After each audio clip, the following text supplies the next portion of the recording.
Hello friends, आज के video में हम देखेंगे तो ये हमारा जो स्टॉक का समझिए था, ये लेक्चर होगा अब 7वां। तो इसमें बहुत सारी चीज़ें मैंने पहले तो डिस्कस कर दी है। अभी देखने को मिलेगा आपको, मैंने बताया था कंपनी के बारे में।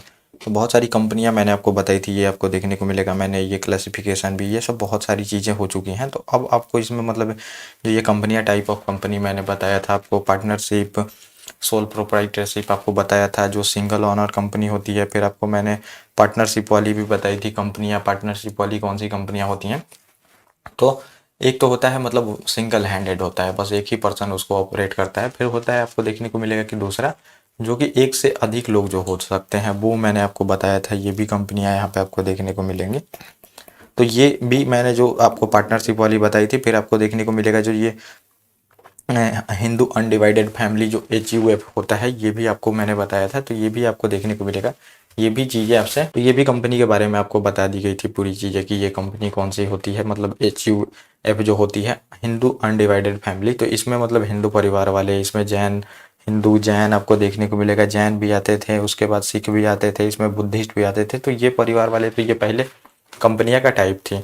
और इस कंपनी में मैंने आपको बताया था मतलब कि डिफरेंस की इसमें अलग अलग हो सकती हैं, समझिए प्रॉपर्टी। और जो इसमें होता है कि जो प्रॉपर्टी होती है, मान लीजिए जो मैंने कंपनी खोला है और प्रॉपर्टी है मेरी और कंपनी, ये सेम मानी जाती है। इसमें अगर कंपनी को लॉस होता है, एम्प्लॉय को सैलरी वहाँ पे नहीं जा रहा है, तो कंपनी फिर वहाँ पे देखेंगे, जब अगर मतलब कि कंपनी दिवालिया होती है, बैंकरप्ट होती है, तो वहाँ पे पैसा उनसे लेके वहाँ पे दिया जा सकता है, मतलब इनके प्रॉपर्टी से। लेकिन ये तीनों कंपनियां, यहाँ पे मैंने क्लासिफिकेशन आपको बताया था। फिर ये तीनों तीन टाइप की कंपनियां मैंने आपको बताया था, यहाँ पे आपको देखने को मिलेगा। लिमिटेड जो लाइबिलिटी पार्टनरशिप होती है, ये भी बताया था। प्राइवेट लिमिटेड कंपनियां बताई थी। मतलब प्राइवेट लिमिटेड वही कंपनियां होती हैं जिसका मतलब शेयर इशू गवर्नमेंट, मतलब शेयर जो है ये समझिए बाकी लोगों को इशू नहीं किया जा सकता। जो आम पब्लिक होती है उसको शेयर इशू नहीं किया जा सकता, वही प्राइवेट लिमिटेड होती है। और फिर मैंने आपको बताया था पब्लिक लिमिटेड जो कंपनियां होती हैं, इसी में दो सेक्टर होते हैं। एक तो होता है समझिए कि पब्लिक सेक्टर होता है, जो कि सरकारी बोलते हैं कंपनी। ONGC, एल, घेल, सेल, भेल, बहुत सारी कंपनियां हैं, SBI बैंक हुए, तो सब ये सब क्या है, सरकारी कंपनियां। मतलब जिसका भी इक्विटी गवर्नमेंट के पास 50% से ज़्यादा रहता है, तो वो गवर्नमेंट कंपनी कहलाती है। और जिसका भी 50% से इक्विटी कम है, समझिए गवर्नमेंट के पास नहीं है, तो वो प्राइवेट कंपनियां कहलाती हैं। तो इसमें देखेंगे ONGC, एल, घेल, सेल सब लिखा हुआ है। और ये जो प्राइवेट सेक्टर आपको देखने को मिलेगा, रिलायंस है, TCS है, टाटा मोटर है, तो ये सब प्राइवेट कंपनियां हैं। और ये सरकारी, तो ये पब्लिक सेक्टर में ही दोनों चीज़ें आती हैं। जैसे पब्लिक सेक्टर में कंपनियां, प्राइवेट सेक्टर, ये प्राइवेट मतलब लिमिटेड होती हैं। और जैसे शेयर इशू, IPO आता है पहली बार आपको देखने को मिलेगा, तो ये हो जाती हैं समझिए कि पब्लिक सेक्टर की कंपनियां। और पब्लिक सेक्टर में भी दो सेक्टर फिर आपको देखने को मिलेंगे। एक तो गवर्नमेंट सेक्टर होता है, और फिर आपको देखने को मिलेगा एक होता है समझिए प्राइवेट एंटिटी वाले। तो इसमें आप रिलायंस, TCS, इन्फोसिस, बहुत सारी कंपनियां हैं, हज़ारों कंपनियां हैं।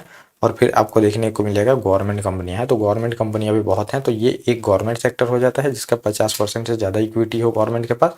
और एक समझिए कि प्राइवेट सेक्टर हो जाता है जिसके पास समझिए कि प्राइवेट एंटिटी के पास 50% से ज़्यादा मतलब इक्विटी हो। तो ये हो जाता है इसमें, ये मैंने आपको बता दिया। तो ये इसमें हमने टाइप ऑफ कंपनी, वो आप पिछली लेक्चर में अच्छे से देख सकते हैं। तो इसमें अब हमें देखना क्या है, समझिए मैंने आपको प्रॉफिट भी बताया था कि आखिर कैपिटल मार्केट काम कैसे करती है।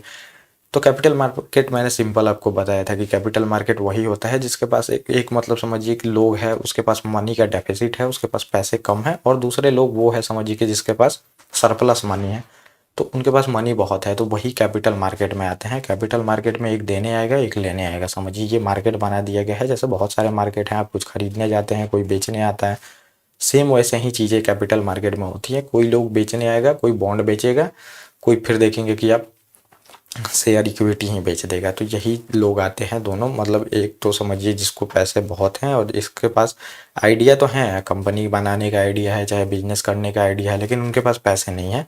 तो ये जो देने आते हैं उनको वेंचर कैपिटल वाले बोलते हैं। और फिर लेने वाले आते हैं, ये कंपनी समझिए खोल के फिर काम करते हैं। तो ये मैंने प्रॉफिट में आपको बताया था कि मतलब ये कार्य कैसे करती है। प्रॉफिट तो अब हम देखेंगे। तो ये कैपिटल मार्केट है क्या और इसके कार्य क्या है, तो ये भी मैंने आपको बताया था कि कार्य यही है कि दो लोगों का मिलाने का काम करती है, जिसके पास पैसे नहीं है और जिसके पास पैसे हैं। ये कैपिटल मार्केट का काम होता है। फिर मैंने आपको बताया था कि लेन देन को बेहतर बनाता है। यहाँ पे लेन देन बेहतर तरीके से होता है, बिल्कुल जो समझिए कि शेयर मार्केट में आपको लेन देन देखने को मिलेगा। तो एक पैसे का भी यहाँ पे देखेंगे कि मतलब ये नहीं होता है कि कोई डेफिसिट हो, कोई ये हो, कोई चीज़ें मतलब कि धांधली हो, ये सब नहीं होता है कैपिटल मार्केट में। लेन देन बिल्कुल आसान बनाया जाता है। अब आजकल तो आप देखेंगे ऑटोमेटिक फॉर्म में डीमैट अकाउंट से आप किसी को भी पैसा दे सकते हैं कंपनी को। मतलब आप शेयर खरीदते हैं तो समझिए पैसा देना ही हुआ। तो वो आप देख सकते हैं डीमैट अकाउंट के तहत, इसमें ज़्यादा कुछ नहीं करनी होती है। तो ये इतना ईजी लेन देन प्रोसेस हो गया है, और लेन देन प्रोसेस इसी वजह से ईजी हुआ है क्योंकि ये ऑटोमेटिक फॉर्म में कर दिया गया है। पहले आप देखेंगे कि वहाँ पे जाना पड़ता था, दलाल स्ट्रीट बोला जाता था। वहाँ पे सभी ब्रोकर इकट्ठा होते थे और सभी अपने अपने क्लाइंट का वहाँ पे शेयर लेके आते थे। किसी को बेचना होता था, किसी को खरीदना होता था, वो लोग अपना समझिए बात करते थे, उसके बाद आपस में बेच खरीद करते थे। तो ये बहुत स्लो प्रोसेस था, ये समझिए कि अब देखेंगे इतना मतलब फास्ट प्रोसेस हो गया है। ऑटोमेटिक आप कहीं भी बेच सकते हैं, कहीं से कहीं बेच सकते हैं, खुद से बेचिए, किसी ब्रोकर के थ्रू बेचिए, किसी म्यूचुअल फंड के थ्रू बेचिए। तो ये सब चीज़ें आप देख सकते हैं इसमें।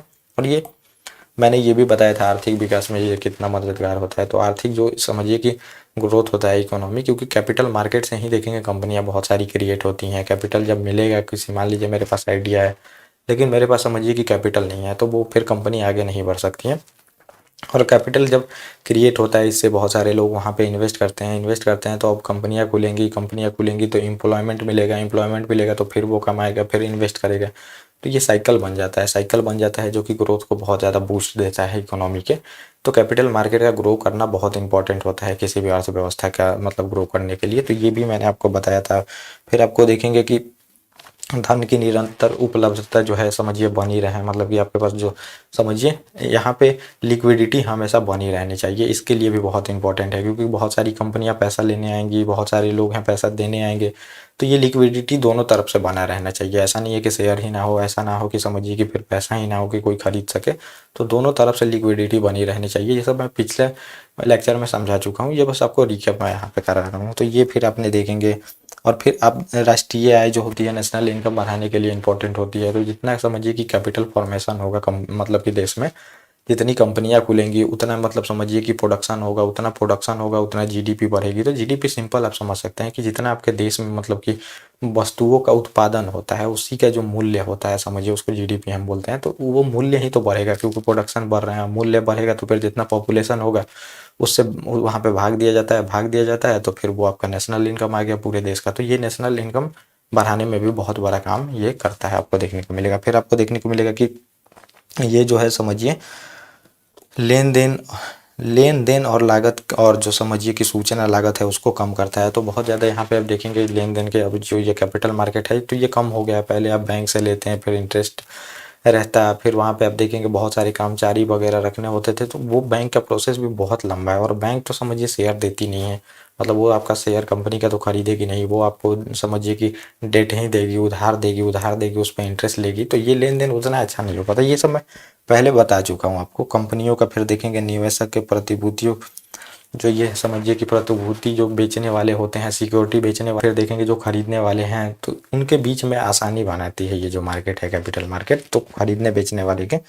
और ये बाजार जोखिम को कम करता है। जोखिम को कैसे कम करेगा? जोखिम को कम ऐसे करेगा क्योंकि आपने शेयर लिया है, अगर कंपनी को लॉस होगा तो आपको भी लॉस होगा, अगर कंपनी को प्रॉफिट होगा तो समझिए आपको भी प्रॉफिट होगा। तो इससे क्या है, आप जोखिम में भागीदारी हो रहे हैं समझिए उसके। तो भागीदारी अगर कोई होता है जोखिम में, तो फिर उसको वहाँ पे क्या होगा, वहाँ पे वो मतलब कि मोटिवेट होगा काम करने के लिए। क्योंकि ये समझिए कि अगर पूरा तरह से लॉस उसी को उठाना हो तो फिर एक पर्सन चाहे कुछ पर्सन पे बोझ जब पड़ता है तो फिर दिक्कत होती है। तो वो वहाँ पे ये जोखिम को कम करता है मार्केट में, ये मैंने बताया था। अब हम देखेंगे पूंजी बाजार के लाभ क्या क्या है, तो ये भी आपको पता चलेगा। तो पूंजी बाजार के आपको लाभ देखने को मिलेंगे। तो पहला अब लाभ यही मिलेगा, पैसा उन लोगों के बीच चलता है जिन्हें पूंजी की आवश्यकता होती है और जिनके पास पूंजी है। तो वही चीज़ है, जो सेम कार्य था वही चीज़ें बताया गया है। मतलब कि जिनके पास पूंजी होती है समझिए, और जिनके पास पूंजी नहीं होती है उनके बीच में मीडिएटर का काम करता है ये कैपिटल मार्केट। मतलब समझिए जिसके पास सरप्लस मनी है वो चाहता है कुछ इन्वेस्ट करके कमाना, और कुछ किसी के पास समझिए आइडिया है वो भी चाहता है कमाना। तो वो क्या करेगा, उनका पैसा ले लेगा, उनसे कंपनी खोलेगा, कंपनी चलेंगी, कंपनी प्रॉफिट करेंगी। तो जितना प्रॉफिट आएगा, जितना परसेंट उन्होंने पैसा दिया है उसके अनुसार उनको डिविडेंड के रूप में लाभांश जो होता है वो दे दिया जाता है। तो ये सिंपल दो लोगों के मतलब कि कनेक्ट करने का काम करता है। तो यही लाभ है इसका, क्योंकि और अगर समझिए कैपिटल मार्केट नहीं होता तो ना वो इन्वेस्ट कर पाते, उनका पैसा धरा का धरा रह जाता वहाँ पे आपको देखने को मिलेगा, और ना कोई कंपनी खोल पाती।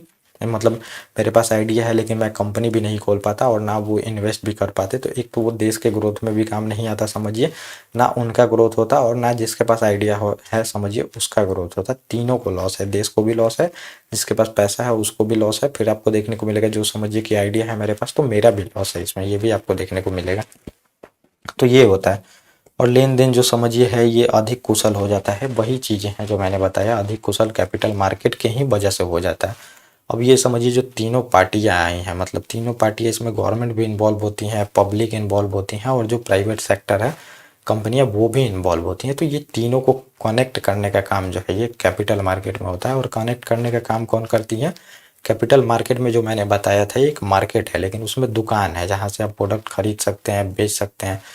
तो ये समझिए दुकान जो है तो ये बीएसई है और एनएसई है, बॉम्बे स्टॉक एक्सचेंज और नेशनल स्टॉक एक्सचेंज, यहाँ से आप जाके चीज़ों को खरीदते हैं, बेचते हैं। तो एक मार्केट है, उसके अंदर ये दुकानदार हैं, उससे आप खरीद सकते हैं। वैसे तो हैं बहुत सारे दुकानदार, जैसे मार्केट में जाइएगा तो क्लोथ की बहुत सारी कंपनियां हैं, लेकिन आप कौन से अच्छे अच्छे जो कंपनियां हैं क्लोथ के उससे खरीदते हैं, तो ये दो कंपनियां आपको देखने को मिलेंगी अच्छे जो कैपिटल मार्केट में काम करते हैं, मतलब शेयर बाजार में। तो बीएसई और एनएसई हैं, ये आपको देखने को मिलेगा, ये है। और समय बीतने के साथ निवेशक के देखेंगे कि जो मूल्य कैपिटल में होता है वृद्धि होता है। तो ये सबसे बड़ा रीजन है इस मार्केट में जुड़ने का, यही है। जो इन्वेस्टर भी है वो समझिए अपने कैपिटल को ग्रो करने के लिए आता है, जो समझिए कंपनी खोला है वो भी चाहता है कि इससे मतलब मेरा उसका कैपिटल ग्रो होता है कि उसको भी पैसा मिले। तो क्योंकि देखेंगे अब मनी भी है तो मनी की वैल्यू गिरते रहती है, जो मैंने आपको बताया था पहले। अब आज जो 100 रुपये की चीज़ है तो वो आप अगर मतलब कि अगले साल आप खरीदने जाते हैं तो वो 100 की नहीं मिलेगी, निश्चित बात है कि वो 110 की भी मिल सकती है, 105 की भी मिल सकती है, 120 की भी मिल सकती है। तो अब समझिए कि वस्तु जो मतलब कि ऑब्जेक्ट है वही है सेम, लेकिन उसको ज़्यादा पैसे आपको चुकाने पड़ते हैं। तो ये इन्फ्लेशन होता है। इन्फ्लेशन मतलब कि मनी की वैल्यू धीरे धीरे गिरते रहती है। तो इसको भी लोग टैकल करने के लिए समझिए कि क्या करते हैं कि इन्वेस्ट करते हैं, इन्वेस्ट करके फिर यहाँ पे पैसा कमाना चाहते हैं। तो ये क्या करते हैं समझिए कि मतलब कि इन्वेस्ट करेंगे तो कुछ प्रॉफिट होगा, तो उनका समझिए पहला नंबर तो उनका बचना चाहिए कि जो मूल्य गिर रहा है, मनी का मूल्य गिर रहा है, समझिए कि इन्फ्लेशन जो हो रहा है, मनी का वैल्यू गिरते जा रहा है, पहले तो उसको टारगेट किया जाता है। ताकि मतलब समझिए आज मैंने 100 रुपये इन्वेस्ट किया तो कल मान लीजिए साल में 10% भी आया मुझे तो 110 हो गया। तो जो मनी की वैल्यू गिरी थी, जो मैं समझिए कि ऑब्जेक्ट था उसको खरीद पा रहा था 110 में, तो 110 मेरा वैसे भी हो गया समझिए, क्योंकि इन्वेस्ट मैंने किया था। तो अब मनी की वैल्यू तो गिरने से मैंने अपना बचा लिया। तो इसके लिए भी बहुत सारे लोग आते हैं। अब उसमें समझिए किसी किसी को बहुत प्रॉफिट हो जाता है, 100 लगाया तो 200 भी प्रॉफिट हो जाता है, 300 भी हो जाता है, 400 भी हो जाता है, किसी किसी का समझिए कि नहीं भी होता है। तो वो सब तो अलग ही हैं, वो ही चीज़ें तो हम सीख रहे हैं इसमें कि कैसे समझिए कि इन्वेस्ट करके निकालना है। तो ये सबसे बड़ा मतलब होता है कि अपने कैपिटल को लोग क्या करते हैं, ग्रो करने के लिए लाते हैं। और कैपिटल फॉर्मेशन आप देखेंगे तो बहुत जल्द होता है समझिए। पहले मान लीजिए कि आपने 100 रुपये लगाए, 100 रुपये लगाए आपने, देखेंगे यहाँ पे अब 100 रुपये लगाएं तो अगले साल ये जो होता है समझिए तो ये हो जाएगा आपका, देखेंगे तो 115 रुपये हो गए, 15% के रिटर्न मिले। अब क्या होगा, इस पे आपको रिटर्न मिलेगा अगले साल 115 रुपये पे, देखेंगे कि फिर रिटर्न मिलता है। तो ये आप देखेंगे कंपाउंड इंटरेस्ट जैसे होता है सेम वैसे ही कैलकुलेट होकर ये बढ़ते जाता है। तो इनिशियल फेज में लॉन्ग टर्म में तो मतलब आपको प्रॉफिट नहीं लगे दिखेगा, लेकिन जब ये समझिए कि कैपिटल आपका ये धीरे धीरे दिन पे दिन बढ़ते जाता है और उस कैपिटल पे फिर आपको इंटरेस्ट मिलता है, तो लॉन्ग टर्म में ये जो समझिए कि आपका मनी होता है मल्टीप्लाई होता है मल्टीपल टाइम में आपको देखने को मिलेगा। ये आप इसमें देख सकते हैं। तो यही करने के लिए लोग अपने कैपिटल को समझिए बड़ा करने के लिए यहाँ पे आते हैं, ताकि उनका कैपिटल क्रिएशन हो सके, कैपिटल मतलब और भी ज़्यादा बढ़ सके, इसके लिए इसमें आते हैं। फिर देखेंगे कि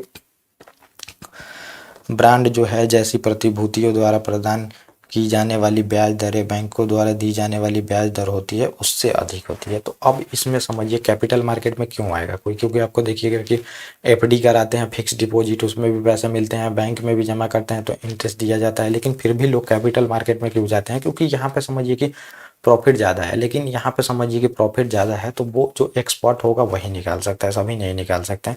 लेकिन समझिए कोई एक्सपर्ट नहीं है, बहुत सारी चीज़ें नहीं जानता है, तो वो क्या करता है, सिंपली जाके फिक्स डिपॉजिट करा देता है, 8-9% समझिए वो साल का उसका आते रहता है। तो उसमें समझिए कि बिल्कुल भी जोखिम नहीं है, जोखिम नहीं है तो उतना प्रॉफिट भी आपको नहीं होगा।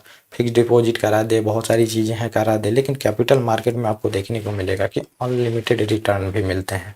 अनलिमिटेड रिटर्न उसी को मिलते हैं जो कि समझिए कि इस मार्केट को जान पाता है। कंपनियां लॉन्ग टर्म जा सकती हैं कि नहीं, इसमें आपको सिंपल यही देखना होता है कि कंपनी लॉन्ग टर्म जा सकती है कि नहीं। जो 20 साल 30 साल से कंपनी आ रही है वो समझिए वैसा कंपनी मतलब अभी से आपको ढूंढना पड़ता है कि ये 20 सालों तक 30 सालों तक जा सकती हैं कि नहीं।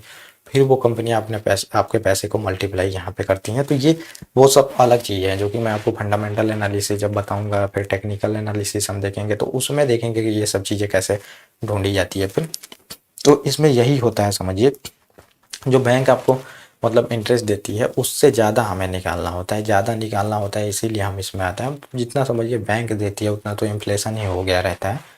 तो फिर उसका फ़ायदा ही क्या होगा, आपको कोई प्रॉफिट नहीं होता। बस वो आप बैंक को पैसा दिए हैं, बैंक ने कमाया है, बस सिंपल यही चीज़ें होती हैं, कुछ नहीं होता है। क्योंकि आपका मनी मनी का जो समझिए वैल्यू है वो गिरते जाता है ईयर बाई ईयर। ये चीज़ें आप देख सकते हैं। तो ये होता है मतलब कि मैंने बताया कि बैंक दर से ज़्यादा ब्याज निकालना होता है। ब्याज मतलब कि ज़्यादा प्रॉफिट लाना होता है तो फिर लोग कैपिटल मार्केट में जाते हैं और यहाँ पे मिलता भी है समझिए, ये होता है। और फिर शेयर बाजार में देखेंगे निवेशक को निवेश करके कर लाभ प्राप्त किया जा सकता है। तो इसमें टैक्स में भी छूट होता है, गवर्नमेंट बहुत ज़्यादा टैक्स एग्जम्पशन भी देती है, इसमें आपको देखने को मिलेगा। अगर आप कहीं इन्वेस्ट करते हैं तो आपको मतलब समझिएगा एक तो देखेंगे टैक्स स्लैब होता है, पहले 2.5 लाख था, 5 लाख था, फिर आपको देखने को मिलेगा वैसे 7.5 लाख कर दिया गया है। तो ये बढ़ाते जाई जाती है। तो इसमें उसके बाद भी आप देखेंगे अगर इन्वेस्ट कर रहे हैं तो गवर्नमेंट यहाँ पे आपको छूट देती है टैक्स में। तो इससे भी फायदा इसमें उठाया जा सकता है कैपिटल मार्केट में इन्वेस्ट करके आपको। क्योंकि अब गवर्नमेंट भी क्यों प्रमोट करती है, क्योंकि जैसे समझिए कि कैपिटल मार्केट में इन्वेस्टमेंट होता है तो क्या होता है, ये आपका पैसा किसी कंपनी को मिला, कंपनी जैसा मैंने बताया कंपनी खुली, फिर वहाँ पे क्या होगा, एम्प्लॉयमेंट जनरेट होगा, प्रोडक्शन होंगी, बहुत प्रॉफिट होती है। फिर वो जो समझिए कंपनी खुली है वो गवर्नमेंट को टैक्स भी देती है, CIT आपको देखने को मिलेगा, कॉर्पोरेट इनकम टैक्स बोलते हैं उसको। तो गवर्नमेंट को बहुत ज़्यादा फायदा होता है। एक तो कैपिटल मार्केट समझिए ग्रो करता है तो उससे एक कंपनी खुलेगी, एम्प्लॉयमेंट जनरेट होगा। क्योंकि गवर्नमेंट पे देखेंगे हमेशा दबाव रहता है कि एम्प्लॉयमेंट जनरेट करो, जो युवा हैं वो बेरोजगार हैं। तो ये माध्यम होता है कैपिटल मार्केट, यहाँ से बहुत ज़्यादा एम्प्लॉयमेंट जनरेट होता है। क्योंकि लोग जब पैसा देंगे तो कंपनियाँ बहुत सारी खुलेंगी, कंपनियाँ खुलेंगी तो फिर क्या होगा, एम्प्लॉयमेंट जनरेट होगा। कोई भी कंपनी आती है तो वो एम्प्लॉय को तो रखेगी ही, बिना आदमी के तो कोई काम नहीं होता है, ह्यूमन रिसोर्स तो आपको चाहिए ही। तो वहाँ पे कंपनियाँ आदमी को रखती हैं, इससे गवर्नमेंट को फ़ायदा होता है। एक तो अनएम्प्लॉयमेंट रेट घटता है, एक तो प्रोडक्शन होता है जिससे GDP बढ़ती है, तो वो गवर्नमेंट दिखाती है। तो इन सब के लिए फिर टैक्स भी मिलता है, कंपनी खुलेगी तो इन सब प्रॉफिट के लिए क्या करती है गवर्नमेंट, टैक्स में छूट देती है ताकि जो आम पब्लिक है वो जाके इन्वेस्ट कर सके कैपिटल मार्केट में। कैपिटल मार्केट में मतलब सिंपली आप समझिए शेयर में इन्वेस्ट करें, ताकि गवर्नमेंट को बहुत ज़्यादा यहाँ पे मल्टीपल फायदा होता है। तो इसलिए बहुत ज़्यादा टैक्स में यहाँ पे छूट भी दिया जाता है, तो उसका भी प्रॉफिट आप उठा सकते हैं कैपिटल मार्केट से।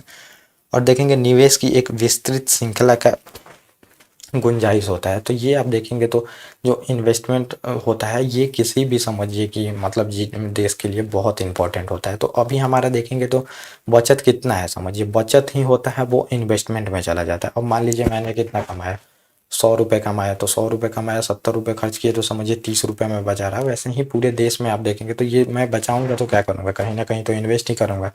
तो किसी भी देश के ग्रोथ के लिए देखेंगे कि इन्वेस्टमेंट मतलब समझिए कि बचत बहुत इंपॉर्टेंट टूल होता है। तो अभी मतलब समझिए कि जो हमारे देश में तो देखेंगे तो 30% के आसपास में बचत है, जितना मतलब समझिए कि पब्लिक कमाती है तो उसका 30% बचत करती है। 30% बचत करेगी तो वो क्या करेगी, कहीं ना कहीं इन्वेस्ट करेगी। तो इन्वेस्ट करती है तो फिर ये समझिए GDP और जो देश का ग्रोथ होता है तो उसको बूस्ट देता है। तो ये समझिए ये भी बहुत ज़रूरी होता है, विस्तृत एक श्रृंखला तैयार हो जाती है जब मतलब समझिए। और यहाँ पे देखेंगे माइंड सेट भी बहुत होता है। जब कोई प्रॉफिट कमाता है मान लीजिए शेयर मार्केट में, तो अब उसके जो देखने वाले होते हैं अगल बगल वाले चाहे फ्रेंड हों, तो फिर वो भी जाते हैं उसमें प्रॉफिट कमाने, आपको देखने को मिलेगा। और क्यों, क्योंकि वो उससे सुनता है मैंने लगाया, मैंने लगा के पैसा कमाया। तो ये क्या होता है, एक श्रृंखला मतलब चैन सिस्टम क्रिएट हो जाता है। फिर वो अपने दोस्त को बताएगा, तो ऐसे क्या होगा कि कैपिटल मार्केट में बहुत लोग जुड़ते जाते हैं। और वही सेम चीज़ें अभी चल रही हैं, इतना मार्केट जो हाई बना रहा है समझिए, तो क्योंकि लोग बहुत ज़्यादा जुड़ रहे हैं, बहुत ज़्यादा इन्वेस्टमेंट आ रहा है, मार्केट में इन्वेस्टमेंट जब भी आता है तो समझिए प्राइस ऊपर जाएगा ही, क्योंकि डिमांड सप्लाई मैंने आपको पहले क्लास में ही बताया था, ज़्यादा डिमांड आएगा तो समझिए कि प्राइस ऊपर जाएगा ही जाएगा। वही चीज़ें होती हैं इसमें, प्राइस इसी वजह से ऊपर जा रही हैं क्योंकि बहुत ज़्यादा लोग जुड़ रहे हैं। अब ऐसा नहीं है कि कंपनियां बहुत ज़्यादा हाई रिटर्न देने लगी हैं अभी, क्योंकि आप देखेंगे कोविड पैंडेमिक आया था, फिर आप देखेंगे वॉर भी चल रहा है, यूक्रेन वॉर, रसिया वॉर उस टाइम से, फिर भी आप देखेंगे अब मतलब इजराइल हमास का भी युद्ध चलने लगा, लेकिन फिर भी आपको देखने को मिलेगा फिर भी मार्केट हाई बनाते जा रही है। क्यों बना रही है? क्योंकि ये चैन सिस्टम है, ये क्रिएट होते जा रहा है। आप देखेंगे बहुत ज़्यादा डीमैट अकाउंट खुल रहे हैं। मेरे मतलब मैंने कमाया, फिर मेरे दोस्त ने देखा कि हाँ मुझे भी इनका प्रॉफिट हो रहा है तो मुझे भी डीमैट अकाउंट खुलवा दो, वो भी पैसा डालने लगा, तो इससे चैन सिस्टम तैयार हो गया है। चैन सिस्टम तैयार होने की वजह से आप देखेंगे कैपिटल मार्केट अपना हाई पे हाई बनाते जा रहा है, तो ये भी आपको देखने को मिलेगा। और पूंजी बाजार जो है समझिए कि प्रतिभूतियों, उपायों, बैंकों, ऋण देखेंगे प्राप्त के लिए, तो ये आपने देख लिया, मतलब इतने सारे प्रॉफिट है समझिए, ये कोई वैलिड पॉइंट नहीं है यहाँ पे। तो ये वैलिड पॉइंट नहीं है, मतलब बैंक वैंक के भी लिए काम में आती हैं ये बहुत सारी चीज़ें, क्योंकि बैंक भी बहुत ज़्यादा पैसा कमाती हैं, ऐसा नहीं है। बैंक भी बहुत ज़्यादा इन्वेस्टमेंट करती हैं और गवर्नमेंट के लिए भी प्रॉफिट होता है। इसमें गवर्नमेंट के लिए कैसे प्रॉफिट होता है आपको देखने को मिलेगा। गवर्नमेंट क्या करती है कि समझिए आप जैसे पीएफ में पैसा जमा करते हैं, फिर आप देखेंगे एलआईसी कराते हैं, तो इन सब का क्या होता है, इनके लिए देखेंगे एएमसी होती है। समझिए एएमसी क्या करती है, इनके पास एक्सपर्ट होते हैं ये कंपनियां, देखेंगे मतलब कि अपना मैनेजर रखती हैं, मैनेजर रख के जैसे म्यूचुअल फंड बिल्कुल काम करते हैं, आपसे पैसा लेके उनके मैनेजर एक्सपर्ट होते हैं, वो क्या करते हैं पैसे को इन्वेस्ट करते हैं, फिर वहाँ पे जितना प्रॉफिट आता है तो आपको देते हैं। सेम यही चीज़ है, पीएफ का पैसा भी इन्वेस्ट होता है मार्केट में और प्रॉफिट होता है तो फिर वो लोगों को दिया जाता है। वैसे ही फिर आपको ये भी देखने को मिलेगा, एलआईसी हुआ चाहे कोई भी, ये सब जितने भी पैसा लेती हैं तो ये क्या करती हैं, मार्केट में इन्वेस्ट करती हैं, इन्वेस्ट करके फिर वहाँ से जितना पैसा आता है फिर लोगों को देते जाती हैं। तो ये चीज़ें ऐसे काम करती हैं, तो गवर्नमेंट को भी फ़ायदा होता है, बैंक भी बहुत सारे इन्वेस्ट करते हैं, वो भी प्रॉफिट कमाते हैं जब पैसा उनके पास रहता है तो, क्योंकि बैंक के पास देखेंगे काफ़ी सरप्लस मनी होती हैं, तो इसके लिए भी देखेंगे वो इम्पोर्टेंट हो जाता है। तो अब देखेंगे इसमें काम कौन कौन करता है चीज़ें, मतलब कौन कौन से लोग हैं जो इसमें काम करते हैं पूंजी बाजार में, तो ये आपको देखने को मिलेगा। तो ये फंड मार्केट के स्रोत, व्यक्तिगत निवेश, मतलब व्यक्तिगत मतलब जो समझिए आम पब्लिक है वो भी निवेश करते हैं। फिर फाइनेंशियल संस्थान, मतलब एक तो पब्लिक करती है, फिर देखेंगे फाइनेंशियल इंस्टीट्यूशन, बहुत सारी कंपनियां हैं, एलआईसी जैसी कंपनियां, चाहे म्यूचुअल फंड, बहुत सारी आप देखेंगे एनबीएफसी होती हैं जो कि इसमें इन्वेस्ट करके पैसा कमाती हैं, ये भी देखने को मिलेगा। इंश्योरेंस कंपनियां होती हैं, तो ये इंश्योरेंस कंपनियां आपको पता है कैसे काम करती हैं, ऐसे ही काम करती हैं, ये आपसे पैसा लेती हैं इंश्योरेंस का, फिर ये क्या करती हैं मार्केट में इन्वेस्ट करती हैं। इनके पास सबके पास एक एक्सपर्ट होता है, एक्सपर्ट ग्रुप होते हैं, फिर वो क्या करेंगे मिलके इन्वेस्ट करते हैं, इन्वेस्ट करके जो रिटर्न आता है तो वो आपको क्लेम जब भी ठोकते हैं तो वहाँ पे, क्योंकि पैसा का ये चैन बना रहता है कि कोई देखेंगे इंश्योरेंस क्लेम कर रहा है उसको दे दिया जाएगा वहाँ से निकाल के, तो पैसा रहता है काफ़ी इनके पास। फिर देखेंगे कमर्शियल बैंक होते हैं, तो बैंक में इन्वेस्ट करते हैं, ऐसा नहीं है बैंक इन्वेस्ट नहीं करते हैं, बैंक में इन्वेस्ट करते हैं यहाँ पे कैपिटल मार्केट में। ऐसा नहीं है आप समझ के चलिएगा कि बस शेयर ही आते हैं, बॉन्ड भी आते हैं, लेकिन लॉन्ग टर्म 1 साल से जितने के ज़्यादा के होते हैं वो बॉन्ड इसमें आते हैं, और बॉन्ड पे आपको क्या मिलता है, इंटरेस्ट भी मिलता है। तो ये फिर बैंक वाले तो इसमें आएंगे ही, क्योंकि लॉन्ग टर्म के लिए देखेंगे ये बहुत ज़्यादा लोन देते हैं बैंक वाले, तो ये भी इसमें आते हैं, तो ये भी आपको देखने को मिलेगा। और फिर देखेंगे बिजनेस और रिटायरमेंट फंड भी शामिल होते हैं। अब रिटायरमेंट फंड समझिए कि बहुत सारी गवर्नमेंट जो मतलब रिटायरमेंट पैसा देती है, तो ये क्या करती है आपके सैलरी में से पैसा काटती है, सैलरी में से पैसा काट के एक्सपर्ट को रखी है, ये क्या करते हैं कैपिटल मार्केट में इन्वेस्ट करते हैं। इन्वेस्ट करके फिर क्या होता है कि जब भी पेंशन फंड होता है, फिर आप देखने को मिलेगा एक बार रिटायरमेंट होते हैं तो वहाँ पे चीज़ें मिलती हैं, तो ये सब यहीं से पैसा फिर आता है समझिए प्रॉफिट, और प्रॉफिट आता है तो फिर इनको दिया जाता है। और फिर देखेंगे इसमें तत्वों में निवेशक जो होते हैं पूंजीगत लाभ उठाने के लिए क्या करते हैं, इसमें पैसा इन्वेस्ट करते हैं। तो कैपिटल फॉर्मेशन ये मैंने आपको लाभ में बताया ही, उसके लिए इन्वेस्ट करते हैं ताकि उनका जो समझ पूंजी है उसका फायदा उठाया जा सके, जो कैपिटल है उसका। उदाहरण के लिए देखेंगे अर्थव्यवस्था और विकास परियोजनाओं के लिए जो फंड होते हैं उनको करने के लिए सरकार बॉन्ड और फिर देखेंगे डिपॉजिटरी जारी करती है। तो अब इसमें भी अब मेरे पास पूंजी है लेकिन समझिए उतना एक्सपीरियंस नहीं है, तो मैं गवर्नमेंट बॉन्ड में लगा देता हूँ। तो गवर्नमेंट बॉन्ड जो होता है वो रिस्की नहीं होता है। तो अब बहुत तरह की चीज़ें हैं, मैंने गवर्नमेंट बॉन्ड के भी बारे में आपको बताया था यहाँ पे। और मार्केट में देखेंगे आमतौर पर समझिए स्टॉक, बॉन्ड, डिवेंचर, ये क्या क्या चीज़ें बिकती हैं मार्केट में ये बताया जा रहा है। तो स्टॉक जो देखेंगे वो भी बिकती है, मतलब शेयर बिकती हैं। फिर आपको देखने को मिलेगा बॉन्ड भी बिकती है, डिपोजिटरी भी जो समझिए कि डिवेंचर होते हैं वो भी बिकते हैं। तो ये प्रोडक्ट है, समझिए एक मार्केट है, मार्केट में दुकानदार है, आपको देखने को मिलेगा बीएसई एनएसई। तो वो क्या क्या बेच रहे हैं आप समझिए, तो बेच क्या रहे हैं, वो बॉन्ड भी बेच रहे हैं आपको देखने को मिलेगा, स्टॉक भी बेच रहे हैं आपको देखने को मिलेगा, फिर डिवेंचर भी बेच रहे हैं, सिक्योरिटी जैसे भी देखेंगे कि लॉन्ग टर्म इन्वेस्टमेंट। तो अब इसमें लॉन्ग टर्म के लिए भी बेच रहे हैं, वो शॉर्ट टर्म के लिए भी बेच रहे हैं समझिए। और इसमें देखेंगे कन्वर्टेबल जो डिवेंचर होता है वो भी। अब ये सब क्या है, टाइप है, आपको कौन कौन से प्रोडक्ट मिल रहे हैं उस दुकान पे, ये आपको तो ये आगे आपको पता चलेंगे। हाइब्रिड देखेंगे कि सिक्योरिटी ये भी होती है जो कि कुछ ही लोगों को बेची जाती है, वो कंपनियां जारी करती हैं। जो उसके देखेंगे कि प्रीमियम मतलब इन्वेस्टर होते हैं उन्हीं को कोई कोई कंपनी बेचती है समझिए। तो आप प्रोडक्ट में भी देख सकते हैं, जाते हैं दुकान पे खरीदने, कोई कोई ऐसा प्रोडक्ट होता है जो आपको नहीं बेचा जाता है, वो जो उसके पुराने कस्टमर हैं उनको वो दे देती है चीज़ें, ये सब रहती है। और बाजार में देखेंगे मुख्य रूप से समझिए तो ये स्टॉक रहता है, स्टॉक एक्सचेंज द्वारा संचालित होता है। तो स्टॉक एक्सचेंज मैंने बताया बीएसई एनएसई, ये जो समझिए एक मार्केट है, कैपिटल मार्केट आपको देखने को मिलेगा, उसमें क्या है, दुकान है बीएसई एनएसई बताया। फिर ये प्रोडक्ट बेच रहे हैं, प्रोडक्ट कौन कौन सा बेच रहे हैं, स्टॉक बेच रहे हैं, आपको बॉन्ड भी बेच रहे हैं, कन्वर्टेबल डिवेंचर बेच रहे हैं, बहुत सारी चीज़ें आपको बेच रहे हैं। और फिर देखेंगे ब्रोकरेज फर्म होते हैं, ब्रोकरेज फर्म जैसे आप समझिए ये ब्रोकर भी आ जाएंगे इसमें, जीरोधा एंजल ब्रोकिंग जो कि आपको वहाँ से कांटेक्ट कराते हैं, ये भी रहेंगे। इन्वेस्टमेंट बैंक भी आ जाएंगे, वेंचर कैपिटल भी आ जाएंगे। वेंचर कैपिटल जो कि समझिए पहली बार कैपिटल देती है लोगों को, मैंने बताया था, इनको एंजल इन्वेस्टर भी बोला जाता है, ये आती हैं इसमें। इन्वेस्टमेंट बैंक भी आती हैं, बहुत जो इन्वेस्टमेंट बैंक होती हैं जो कि बहुत सारे स्टार्टअप आइडिया को देखती हैं, इनका आइडिया सही है कि नहीं, ये जो बैंक खोलने मतलब ये जो बिजनेस करने वाले हैं उनका बिजनेस सही है कि नहीं। तो ये बहुत सारे लोग आते हैं जो कि समझिए ये भी इसमें मार्केट में इन्वॉल्व होते हैं। फिर आपको देखने को मिलेगा पूंजी बाजार किस प्रकार से मतलब कि चले, इसको भी देखना होता है, निगरानी रखना होता है। इसके लिए देखेंगे कि सिक्योरिटी एक्सचेंज ऑफ इंडिया है, तो सेबी को भी आपको देखने को मिलेगा, ये जो रेगुलेट करती है। जैसे क्रिकेट मैच होता है तो एम्पायर क्या करता है वहाँ पे, एम्पायर देखता है कि जो प्लेयर हैं सही से खेलें, सही से आउट हो तो आउट दिया जाए वहाँ पे, तो वो काम देखेंगे। तो एम्पायर का काम यहाँ पे सेबी करती है, तो सेबी भी इसमें होती है। तो ये आपको देखने को मिलेगा स्टॉक एक्सचेंज ऑपरेशन। तो ये आप एक चार्ट से यहाँ पे देख सकते हैं, ये चीज़ें मैंने बताया। तो कैपिटल मार्केट में कौन कौन सी चीज़ें आएंगी, तो ये फिर आपको देखने को मिलेगा स्टॉक एक्सचेंज आएगी। तो स्टॉक एक्सचेंज में आपको कौन सा देखने को मिलेगा, बीएसई है समझिए, फिर आपको एनएसई मिलेगा देखने को। तो BSE NSE national stock exchange, फिर आपको देखने को मिलेगा बॉम्बे स्टॉक एक्सचेंज, और दोनों ये मुंबई में ही है। तो ये मैंने बताया, ये मार्केट में क्या है, ये दुकानदार हैं जो कि कामों को करते हैं समझिए, मतलब इनका दुकान है, यही प्रोडक्ट बेचते हैं। मैं खरीदने जाऊंगा तो इन्हीं के पास से प्रोडक्ट मिलेगा। और इनको प्रोडक्ट कैसे मिलता है समझिए, कोई दुकानदार होता है तो उसको प्रोडक्ट कैसे मिलता है, होलसेलर होता है, कंपनी उत्पादन करती है और उनको प्रोडक्ट मिल जाता है। तो ये जो कंपनियां अपना सिक्योरिटी जारी करेगी इनके पास जारी कर देती है, और हम मुझे खरीदना है तो मैं जाके इन्हीं से खरीदता हूँ, बीएसई और एनएसई से। तो ये इशूअर होगी, तो इशूअर जैसे समझिए ए बी सी कोई कंपनी है, ये अपना शेयर इशू करके आईपीओ क्या करेगी स्टॉक एक्सचेंज में, बीएसई और एनएसई ये दुकानदार है दोनों को दे देगी।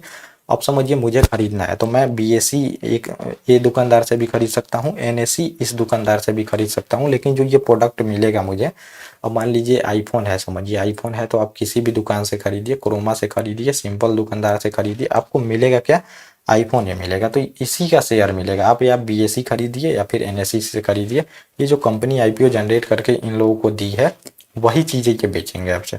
तो ये होती है। फिर मार्केट रेगुलेटर भी आपको देखने को मिलेगा। अब मार्केट है समझिए तो ये कैसे चलेगा, नियम कैसा होना चाहिए, अब जैसा मैच होता है, क्योंकि आपस में जो प्लेयर हैं वो भिड़ सकते हैं, किसी प्लेयर के साथ अच्छा हो सकता है, किसी प्लेयर को ऐसे ही आउट दिया जा सकता है। तो इसकी सेबी बनाई गई है, सेबी को मैंने बताया आपको, सेबी जो कि एम्पायर का काम करती है, मैंने जो बताया, चाहे रेफरी आप देख सकते हैं फुटबॉल में जो होता है। फिर ये आपको देखने को मिलेगा इसी मार्केट में डिपॉजिटरी पार्टिसिपेट जो करता है ये होते हैं। तो डिपॉजिटरी पार्टिसिपेट कौन होते हैं, ये मैंने आपको पहले ही बताया। तो ये होते हैं जब जो समझिए आईपीओ ये जो कंपनी है ये देगी इसको स्टॉक बेचने के लिए। अब ये समझिए जो फ़ोन बेचेगा, मान लीजिए कि एप्पल कंपनी है तो फ़ोन बेचेगा तो कोई आपको कागज़ तो वहाँ पे बिल देगा ही। अब बिल देगा समझिए तो वो बिल ऑटोमेटिक फॉर्म में यहाँ पे होती है शेयर में। तो ये बिल को जो समझिए रखने का काम करते हैं ये डीपी करते हैं। तो डीपी ही ये बिल को रखने का काम करते हैं, क्योंकि आईपीओ जनरेट होगा, आपको एक पीस ऑफ पेपर मिलेगा, इतने % इक्विटी आपको मिला, इतने पैसे में मिला, इस कंपनी का मिला। तो ये पेपर जो समझिए स्टोर करने का काम करती है, तो ये डीपी करती है। और इसमें एनएसडीएल आपको देखने को मिलेगा और सीडीएसएल, ये 2 कंपनियां ये डीपी मतलब ये जो आपका पेपर है ये रखने का काम करती हैं। फिर आपको देखने को मिलेगा ये डिपॉजिटरी, वही चीज़ें हैं, सेम है, वो आपको मैं आगे भी बताऊंगा। तो वो समझिए कि जो होती हैं, जब आपका डीमैट अकाउंट खुलता है तो वहाँ पे आपको देखने को मिलेगा एक डीपी अकाउंट खुलता है, तो इनको डीपी ही बोलते हैं समझिए। और स्टॉक ब्रोकर भी होंगे, बहुत सारे ब्रोकर होते हैं समझिए। तो ये ब्रोकर होते हैं जो कि समझिए कि शेयर खरीदवाते हैं, बेचवाते हैं, ये भी इसी मार्केट में आपको देखने को मिलेगा। और एक जो इम्पोर्टेंट है ये इन्वेस्टर है। अब इन्वेस्टर है समझिए, तो ये इन्वेस्ट करेगा। अब इन्वेस्टर इन्वेस्टर में कौन आ सकता है, म्यूचुअल फंड आ सकते हैं, बहुत सारे फंड मैनेज करने वाले पेंशन फंड वाले आ सकते हैं, एलआईसी आ सकती है, ये भी अपना फंड, फिर इंश्योरेंस कंपनियां आ सकती हैं। तो ये फाइनेंशियल इंस्टीट्यूशन होते हैं कि बहुत सारे होते हैं इसमें। फिर गवर्नमेंट भी इन्वेस्ट करती है, गवर्नमेंट भी देखेंगे बहुत सारे कंपनियों का जो स्टॉक होता है समझिए, मतलब शेयर वो लेके रखती है। फिर मैं इसमें रिटेलर भी हो सकते हैं, रिटेलर जो आम पब्लिक होता है वो भी हो सकता है। फिर देखेंगे मर्चेंट बैंक भी होता है, मर्चेंट बैंक ये भी एक तरह के समझिए इन्वेस्टर है जो कि कैपिटल यहाँ पे देते हैं लोगों को। तो वो सिंपल है, ये इतना जानने का जरूरत नहीं है। अब मैं आपको अगले लेक्चर में थोड़ा सा ये एक बार रिकैप करके फिर आगे हम इसमें बढ़ेंगे कि क्या क्या चीज़ें होती हैं। तो एक बार में जो अगला लेक्चर होगा इसमें आपको ये पूरी तरह से पता चलेगा, यही चीज़ें हैं सेम, मतलब कि वही चीज़ें जो मैंने ये बताया यही चीज़ें सेम है। तो इसमें हम ये देख के फिर आगे बढ़ेंगे यहाँ पे कि क्या क्या चीज़ें होती हैं। फिर हम देखेंगे कि ये कार्य वगैरह तो हो ही गए हैं। फिर आपको देखने को मिलेगा जो ये प्राथमिक और सेकेंडरी मार्केट अब हम यहाँ पे देखेंगे। तो एक बार प्राइमरी मार्केट देख लेंगे, फिर सेकेंडरी मार्केट हम देखेंगे। तो प्राइमरी मार्केट में क्या क्या चीज़ें होती हैं समझिए, वो मैं आपको फिर बताऊंगा यहाँ पे।